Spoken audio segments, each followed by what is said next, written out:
We are DEFCON 1. I'm taking bets.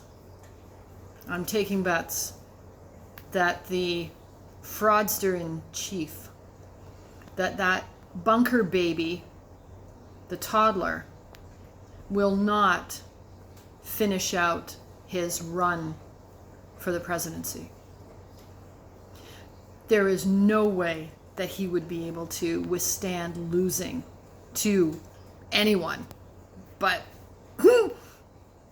a woman of color, Kamala, even though he did donate $5,000 to her campaign back in 2014. So it must have been some time that he actually liked her. There is no way that he will lose to her.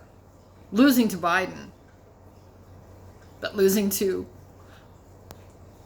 a woman of color, a woman at all, because he hates women. We've covered this before. He hates women. He doesn't love women. He hates women. Nobody talks about women the way he does and treats women the way he does and has and will, and actually has any affinity whatsoever for women. You can argue that point with me if you like. Welcome it. He will drop out before the end of this race. Or the only thing, and I mean the only thing that is keeping him in this race, when the polls start to show that Kamala's ahead or they're tied or whatever the polls show, because you know what polls are. If we believed in polls, Hillary would be finishing out her second term. So careful with the polls, right? But still, he believes in polls. So he must be just, well, I guess the rage tweets are all we need to see. The only thing that will keep him going in this race is knowing that even if he loses, that he will take it to his bought and paid for friends at the Supreme Court, and they will anoint him as king, since they've already laid out the groundwork for it.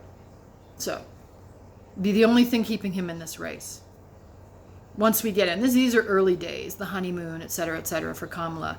But when we get into the grind, and it's been a month and a half, 2 months, and it's only a month or so to go, and she's still firing on all the Kamala cylinders that she does.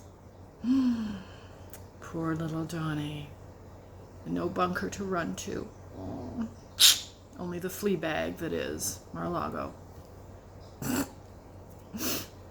Schadenfreude. It's a beautiful thing. I'm taking bets. We are DEFCON 1. Let's go.